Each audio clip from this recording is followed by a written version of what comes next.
How to, cousins? It's Rusty. Today, I'm going to take you down a road that leads to knowledge. And the type of knowledge I'm talking about is a little bit of knowledge about postcards, a little bit of knowledge about scanning them in an efficient way, getting those photos in quickly so you can do those listings quickly, and then a little bit about how maybe you could scale your business if you're selling products like paper products, photographs, postcards, stuff like that.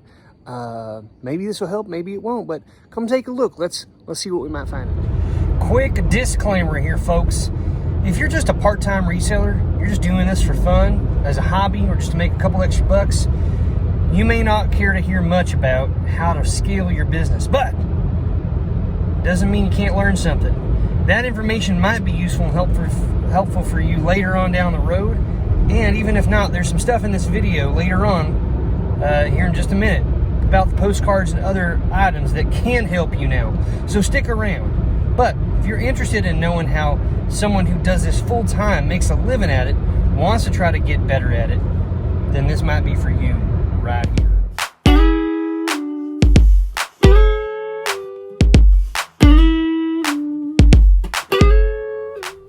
There comes a time, guys, in everyone's life when they're a reseller where they think, how can I do things more efficiently? How can I do them faster? And, how can I scale up my business? I think one of the best ways to do that is to get other people involved. You can only do so much yourself, and I've kind of figured out that I've maxed out what I can do as one person listing in a day. And so the way I have begun scaling is to hire virtual assistants. That's someone who can work from a different location for your store. And I'm not going to get into all the details on this today because I'm going to do other videos on this in the future. But because I was prepping some stuff today, I wanted to bring you along. So what I want to show you is the way that I get a product scanned in images quickly and how I get it to somebody else. So basically, I get product that I have a lot of. In my case, it would be postcards. I have thousands of them, and matchbooks. I have thousands of those. I found a way to scan in images really fast, and then I just create a Google folder. I put those images in there. I share that folder with that person, and from their home or anywhere they want to be, they can use their laptop, and they can just list in my store for me. And so today, I'm going to show you the scanner that I use. I'm going to show you how I scan those postcards, and then I'm going to show you a few of those postcards so you can see the types of things that I sell. In future videos, I hope to tell you more about how I set up these folders, how I create a listing guide document, a Word document that tells that person how I want them listed, what I want the title to be like, what I want the price to be like, what I want in the description. I set most of that up for them. I set up the process, and then they follow that process, and it has allowed me to increase the number of items in my store exponentially very quickly. I hope to have over 10,000 items in just this one eBay store of mine, the Rusty Bargain Warehouse, by the end of 2021. And that's only using one other virtual assistant, one other person other than myself and the warehouse crew. So come along here. Let's first look at the scanner and how I do the scanning, and then I can show you some of them postcards. All right, folks, here is my scanner. It's called the Epson ES400, and you can see it's quite dirty. I need to clean it. I've been using it a lot, but it's very simple. You take a stack of postcards like this. These are a bunch of vintage black and white scenes. Some of these are aerial photos. Here's a bunch of bears crawling up a tree, some old homes, various stuff. Here's Egypt, some ships, some cool stuff in here. Anyhow, you take a stack like this, and I put it upside down because the way it scans it, it'll make it right side up whenever you do it. So stick it in here like that. Put it in there nicely. Kind of make sure it's not too snug, but in there correctly. And then you just hit this button right here. This thing pops up on the screen, and as it's pulling them through, it pops up. You can see that. It's very nice. Look how fast that's going. And it scans a beautiful copy, front and back, of each postcard, so you only have to send it through once. This is about 30 postcards, and it's, as you can see, doing about one every half second or so. I mean, you can do thousands of these a day. and they're scanned in here real nice. Then what I do is I just come up here and I click on next, save. You can put any kind, you can name the document anything you want to name it, and I put it in here. You click on browse. I'm going to go to my postcards here, open, and then save, and then that's it. They're saved that quickly, and now you have those. You can get your laptop, go out and work, whatever you need to do. Anyways, that's a real good way of scanning these in quickly. Now let me show you the box that I'm going to go take to my virtual assistant today. Here we are, folks. This box has, you know, roughly 1,000 postcards in it.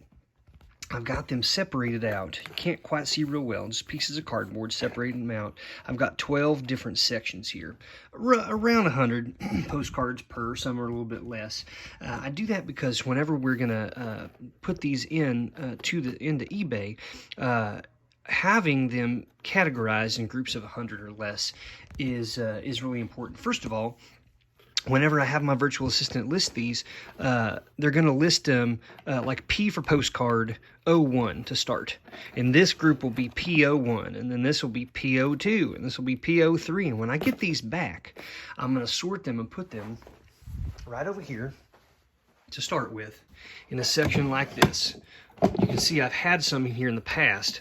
We've got clap saddle signed ones, World War I, various things, and I got some others in here right now. These are some non-originals. These are some remakes, some reprints of some cool ones. But anyhow, I got several of these places where I can store stuff, and so what I'll do is I'll just take this, I'll put a sticker on here with the number, and then I'll sort them. It's important for me to be able to do that because, guys, whenever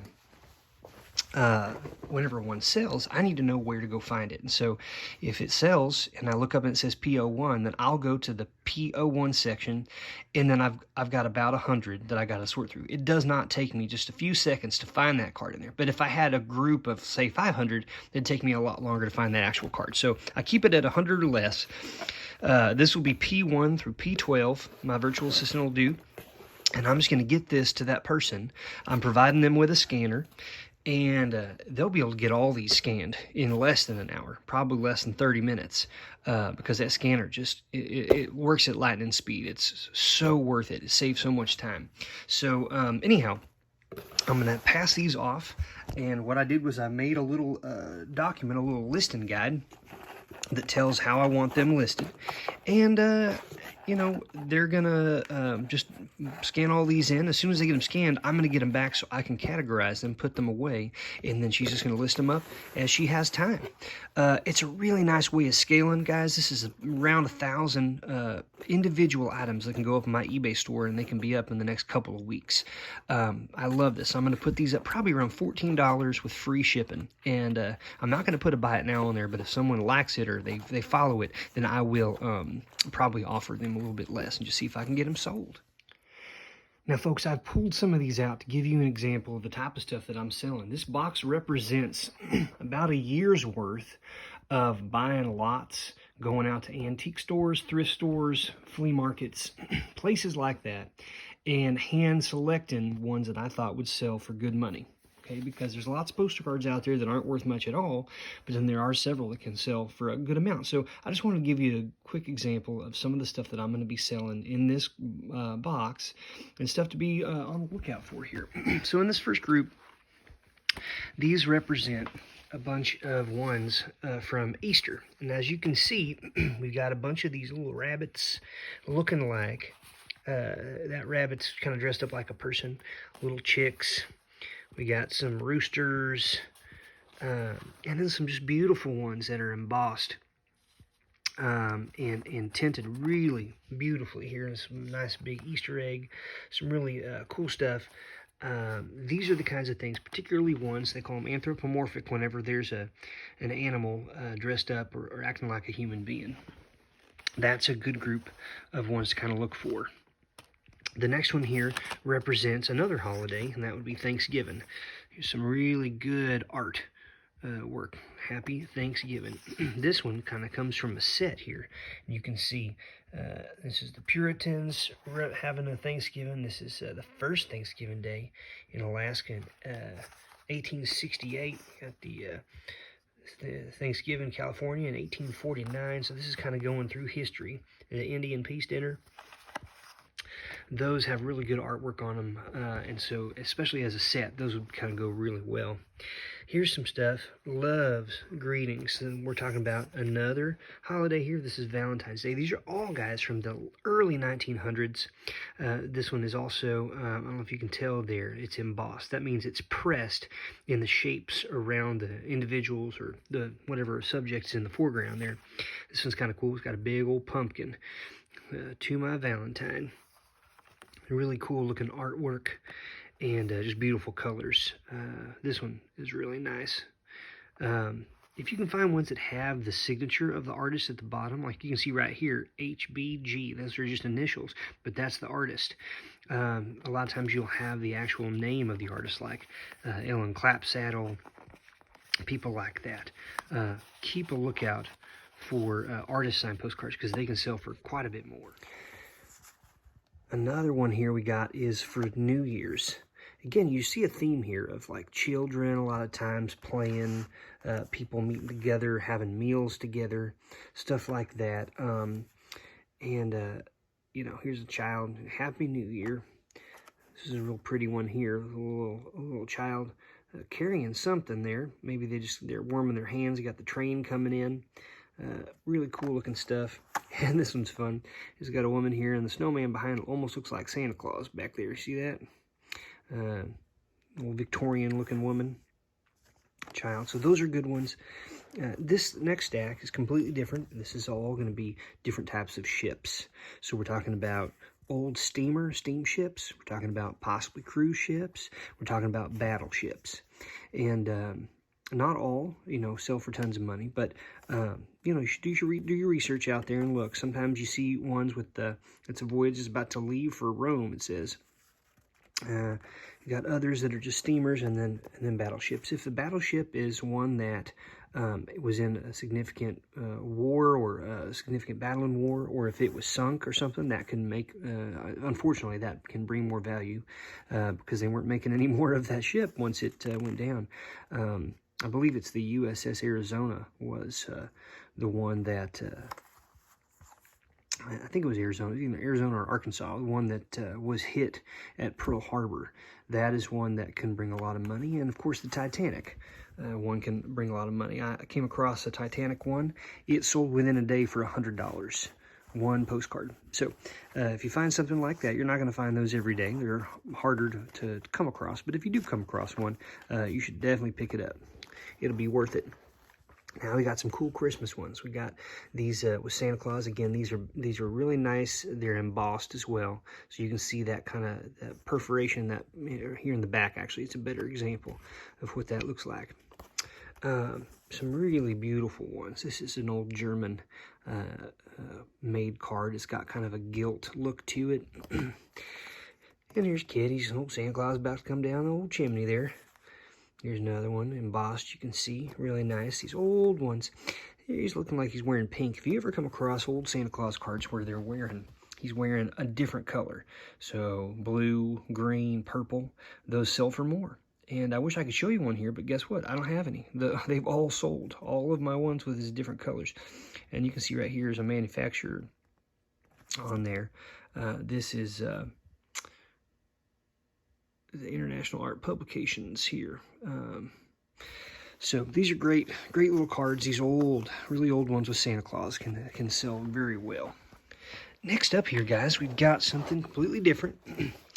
This is newer. These are cards. You can kind of see the little bit of that texture, that vertical and horizontal texture in that card. This is called a linen card because of the way that it's made. It's got kind of this other material down inside of that. It kind of makes it a little bit sturdier. It's kind of a matte finish. They're pretty obvious once you get into it to know what they look like. But this is one, a buffalo on the range in the Rockies. And then I got various other cards that are primarily for specific places at national parks. This is a Grand Canyon, a general view of the Grand Canyon. These people buy these because it reminds them of old vacations they took or places they went to with their family. Reno, that's, you got to see those old cars. It's really cool. It's what, Virginia Street, Reno, Nevada. Here's some children here in the old, what they call the Chinese children in Chinatown. A lot of times these in places like national parks and heavy tourist cities, these were like, they had these out just like they do today, stuff that people could buy on while they're on their vacations and stuff, and put them in scrapbooks and things like that. And people buy those because it makes them think of childhood and things they did with their family. Here's some others that are also that linen. You can see like a difference here between something like this is real slick. It's also very old looking. And this is just a, you know, an artist representation of a specific area. And this one right here, Twin Lakes, Yellowstone National Park. You got a lot of Yellowstone ones here. You got some of these geysers and various stuff. Ooh, this looks like maybe Rockies or Tetons or something like that. What do we got here? Winter rains in the Tetons. Yeah, it's beautiful. These are very just calm looking. Grand Teton National Park. I bought a scrapbook of a family who went on a vacation in 1939 to go out to the World's Fair, or exposition, I guess the Golden Gate Exposition, something like that in San Francisco. And the scrapbook had 500 plus cards like this. They had taken a road trip around the whole country, and they had collected these postcards all along the way. And these have sold a lot better than I even expected. So keep a lookout for these old linen cards. If you can get them for 20 cents or less a piece in like large lots, that's really the best way to do it. Last few here, guys, I wanted to show you. Here's some from Christmas again, just other representations of things that can sell for good money. Whenever there's a really good picture of a person, I mean, just look at the artistry in that, and it's all so embossed. These are absolutely beautiful. The colors are very vibrant. They do look old. They look very retro. And so people love to put these out at the holidays around. This conversation starter is just kind of cool aesthetic way of decorating around the holidays. You'll notice that some of these say something at the bottom. They'll say John Winch Company. So Winch was a manufacturer. Raphael Tuck cards. You want to look for those. And then ones, I love these old ones from Germany. I can tell when I look. It says made in Germany. A lot of these were made back in 1900 and 1910 in Dresden, Germany. And if you guys know your history, unfortunately, during World War II, I think it was February 1945, the British and American Air Forces, they bombed. They dropped something like 3,900 tons or more of bombs at one time on Dresden, and it killed somewhere between 22 and 25,000 people. Hundreds of acres of the city center just absolutely leveled the town. But it was the hotbed. Dresden was a hotbed for the pressing and manufacturing of these beautiful postcards. And so all of those factories were destroyed in the 1940s, and so they're no longer around. But this is the place that they were made at, and they were made both for the European markets and for the American markets. Here's some more that are similar like this, but again, just a different holiday. Some other examples of some ones that could go for some decent money here from Thanksgiving. You got kids here with the turkeys, happy Thanksgiving. You got a little kid acting like a chef. Cordial Thanksgivings. Here's one, looks like behind Native American, watching for the ship coming in for Thanksgiving. And then just various ones, kind of cool cards, cool animals along with the children and stuff. That was a big theme. And then finally we got another one, some of these Easter ones, some other representations. Good colors, good solid lines, good artistry. And then, man, look at this. It's kind of some sort of like like a gnome. Then you got rabbits and offering their eggs to him. You got some rabbits dancing around like clowns or jesters up on these eggs. These are the kinds of things, again, this anthropomorphic stuff here, guys. This cat in the jacket running around. These are the ones that sell pretty well. Pulling a cart, the Easter egg is kind of that gilt look again. Well, guys, I hope this gave you an idea of the type of stuff you could sell for, online postcards, specifically ones that can go for some decent money. Get on, do your research, pull that phone out when you're looking around stuff, and always remember, when you see lots of postcards, just see what they'll take for all of them. The more you buy in one time, oftentimes the less you have to spend per card, and that just means more money in your pocket. Thanks so much, cousins, for watching. I hope this helped a little bit, maybe gave you some information about postcards or some things you could sell, and maybe it piqued your interest a little bit on a way that you could maybe be a little bit more efficient or scale up your business. Until next time, folks, take care. Rusty how to. Rusty how to.